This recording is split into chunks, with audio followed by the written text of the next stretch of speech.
kita itu pada hakikatnya harus bisa mengendalikan diri kita, tadi nafsu di dalam diri kita, sehingga kemudian ada kalimat yang menyatakan kalau itu bisa kita kendalikan, maka segala ucapan kita, tindakan kita, dan sebagainya itu akan selaras dengan apa yang diharapkan Sang Pencipta atau polanya terhadap diri kita. Bersama channel Merawat Budaya Nusantara sebagai bagian dari Bocah Alam Anak Zaman, kita berkegiatan utamanya adalah nguri-nguri alam. Salah satunya ada di Pos Nyengkle ini, dan yang lain adalah nguri-nguri budaya melalui channel Merawat Budaya Nusantara. Bagi teman-teman, saudara-saudaraku semua yang ingin untuk berkegiatan nguri-nguri alam atau nguri-nguri budaya, mari kita sama-sama berkoordinasi dan bersinergi. Salam lestari, bersama kita bisa.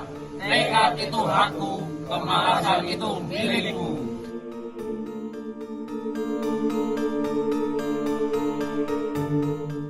Assalamualaikum warahmatullahi wabarakatuh. Salam sejahtera, rahayu, sampurasun. Berjumpa kembali dengan saya, Hari Nugroho, di channel Merawat Budaya Nusantara.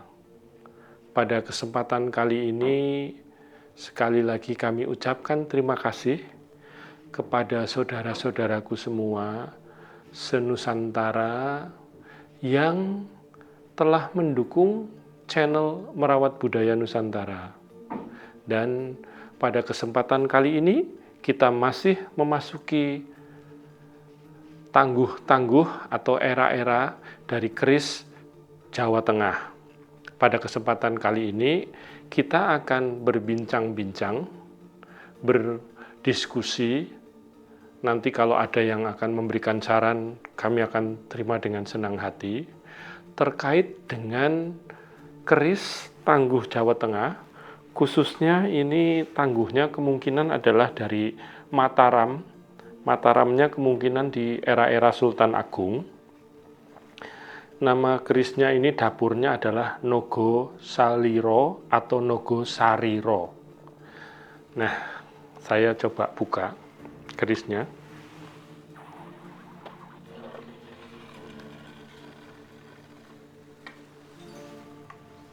Keris Nogo Saliro atau Sariro itu bisa kita lihat dari gandiknya yang berbentuk naga.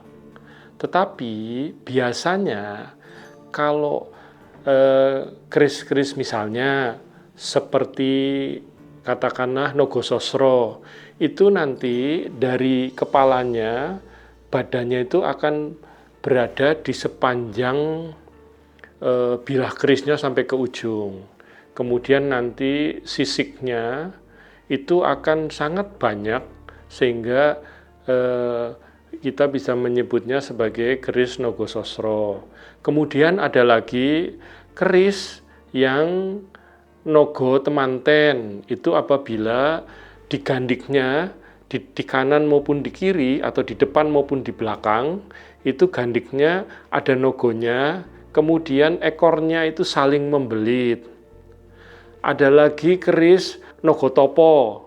Nah, itu biasanya kerisnya dapurnya itu bentuk bilahnya lurus, kemudian nanti naganya itu mengikuti badan yang lurus, badannya itu mengikuti bilah yang lurus. Dan masih banyak lagi keris-keris nogo yang lain, termasuk misalnya nogolare. Nogolare itu biasanya badannya itu hanya sampai di kelokan pertama. Artinya nggak panjang sampai ke ujung, tapi hanya sampai di luk pertama. Badannya masih pendek begitu. Seperti lare, jadi masih bocah kan gitu. Nah, kalau ini Nogo Saliro.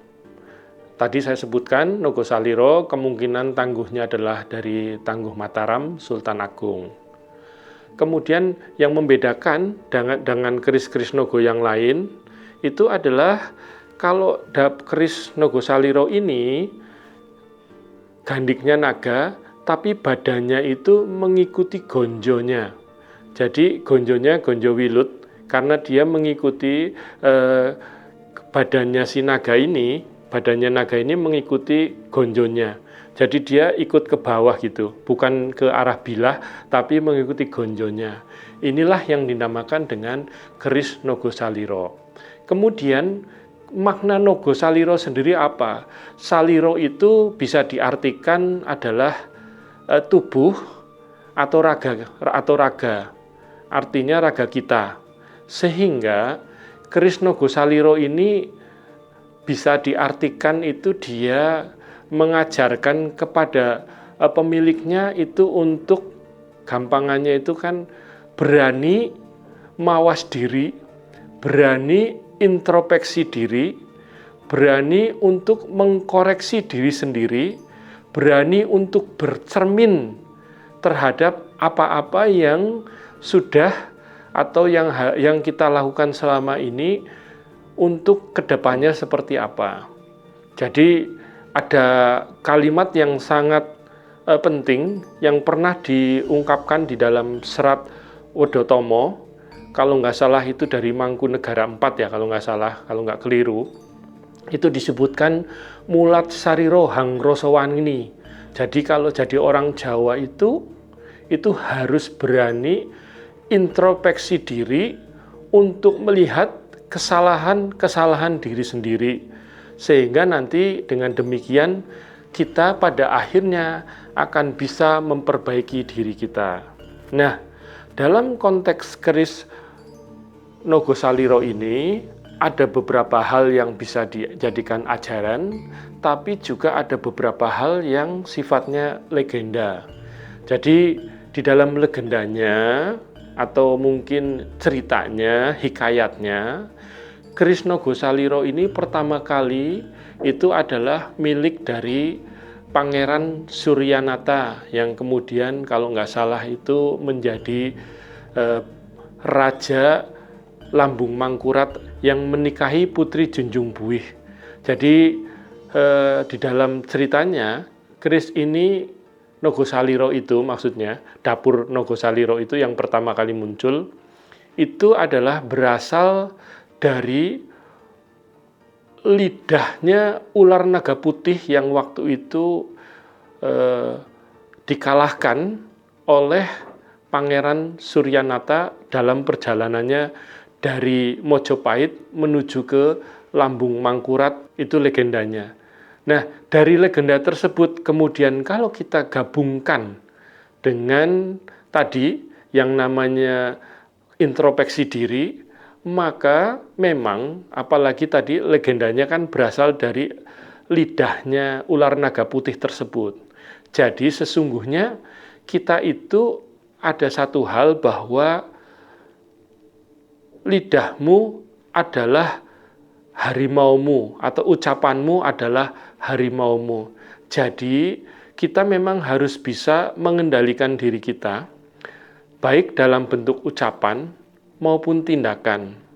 Karena naga itu adalah simbolisasi, kalau simbolisasi pemimpin, tetapi juga simbolisasi kalau kita melihat naga di dalam diri kita, artinya bisa saja itu simbolisasi keberanian yang ada di dalam diri kita, simbolisasi dari nafsu diri kita, sehingga nafsu itu harus dikendalikan.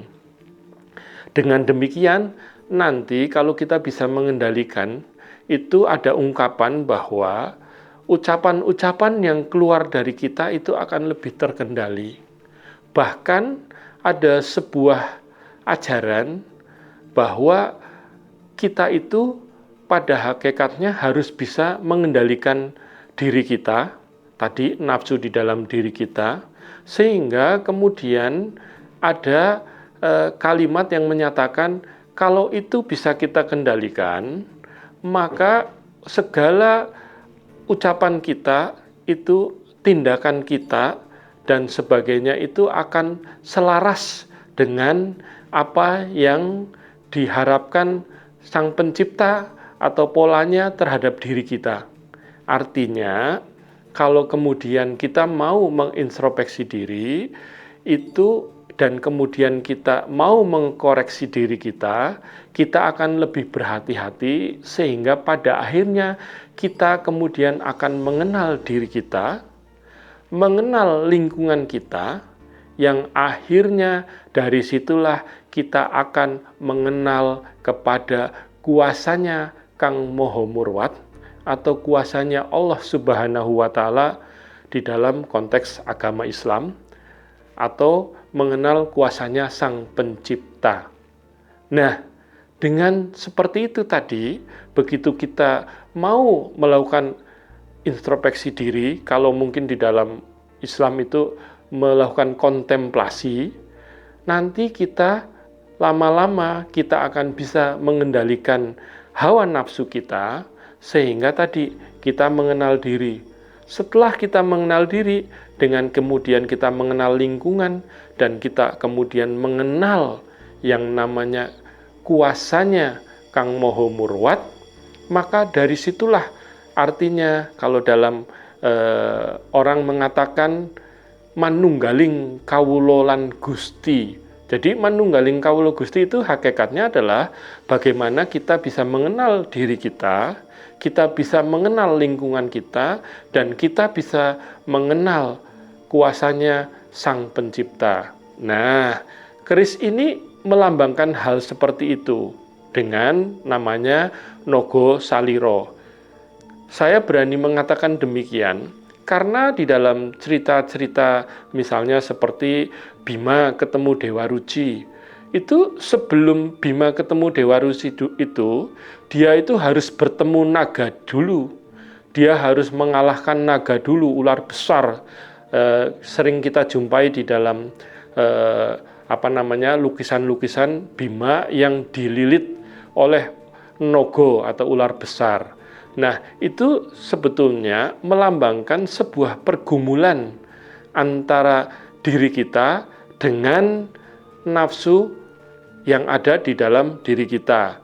Atau kalau kita menyitir apa yang pernah disampaikan sang utusan, bahwa setelah perang Badar itu nanti ada perang yang lebih besar, yaitu perang melawan hawa nafsu.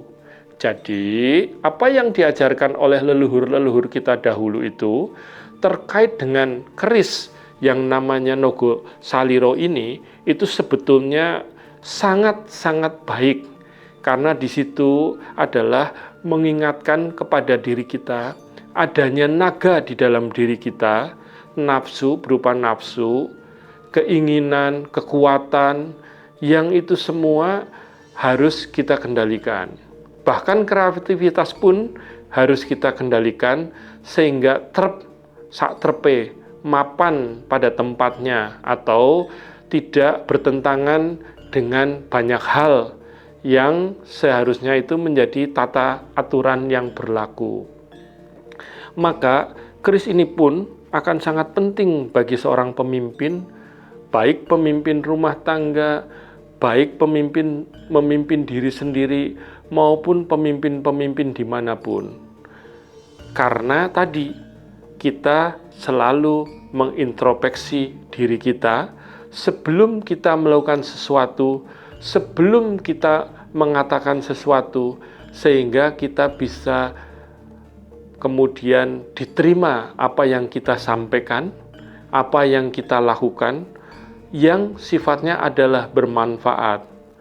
Jadi kalau istilahnya, kalau mau mengambil ikan itu tanpa harus mengeruhkan airnya. Kalau kita mau memperbaiki sesuatu pun, karena tadi sebagai seorang pemimpin, itu tidak akan menggelisahkan yang kita pimpin. Inilah makna dari keris Nogo Saliro yang memang sangat baik ajaran-ajaran di dalamnya untuk diri kita pribadi masing-masing. Kebetulan keris ini juga dilengkapi dengan look-nya adalah look 7, 1, 2, 3, 4, 5, 6, 7, sehingga itu mengingatkan kita bahwa untuk bisa sampai tahap mengenal diri, mengenal lingkungan, mengenal Tuhan, itu tiada lain dan tiada bukan, memang harus dengan pertolongan Sang Pencipta.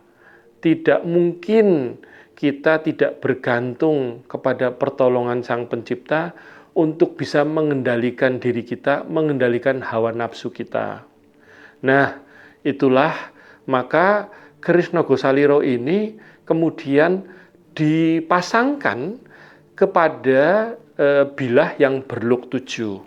Dan yang baik juga di sini adalah adanya kamuragan ini, tanaman merambat, sehingga dengan demikian nanti itu secara perlahan tapi pasti kita bisa menuju kepada diri yang lebih baik, kepada diri yang lebih manfaat, kepada diri yang lebih sempurna dalam konteks manusia. Kemudian bilahnya ini juga bilah kelengan. Artinya dari situ dengan bilah kelengan kita berharap dengan pertolongan Tuhan tadi atau pitulungan, kita akan juga dijauhkan dari mara bahaya di dalam perjalanan kita untuk menggapai jati diri supaya kita kenal diri, kenal lingkungan, dan kenal Tuhan kita atau Kang Moho Murwat. Demikian pertemuan kita kali ini dengan keris Nogosaliro yang tadi maknanya sangat dalam, mengajarkan kepada kita untuk sebelum mengoreksi orang lain, koreksilah, cerminlah apa-apa yang ada di dalam diri kita, apakah yang kita lakukan, apakah yang kita perbuat, itu sudah pas atau sudah trep atau tidak. Atau jangan-jangan nanti kita hanya bisa menunjuk kesalahan-kesalahan orang lain, tapi tidak pernah bisa mengoreksi diri sendiri. Demikian pertemuan kita kali ini dengan keris berdapur Nogosaliro. Mudah-mudahan ada guna dan manfaatnya buat kita semua, bahwa ajaran leluhur Nusantara itu adalah sangat luar biasa. Demikian, wassalamualaikum warahmatullahi wabarakatuh. Rahayu Sampurasun. Khusus untuk penjelasan yel-yel tadi, sebagai yel-yelnya bocah alam anak zaman, salam lestari itu artinya adalah kita berharap agar alam ini, khususnya jagat Kang Gumelar itu bisa menjadi lestari. Menjadi lestari karena kita semua beraktivitas di atasnya. Kita beraktivitas di dalamnya. Jadi kalau alamnya yang rusak, yang pertama ikut rusak atau kehidupannya hancur adalah kita sendiri. Itulah maka kita mengucapkan salam lestari. Bersama kita bisa, karena kami menyadari bahwa untuk bisa menjadikan alam lestari itu memerlukan kerjasama semua pihak. Kami adalah bagian dari kecil dari semua pihak yang bisa menjadikan alam ini lestari. Kemudian tekad itu haku, itu artinya kami sebetulnya sedang mengajak diri kami pribadi, segenap pikiran kami, segenap rasa kami, segenap batin kami, segenap hati kami untuk bisa hadir menjadi satu guna menguatkan diri, menguatkan tekad untuk nguri-nguri alam dan budaya. Sedangkan kemalasan itu milikmu itu sebetulnya bukan kita sedang membicarakan orang lain yang malas, bukan. Tapi itu adalah bagian dari kami yang ingin bagian kemalasan itu kami buang jauh-jauh, kami hindarkan jauh-jauh.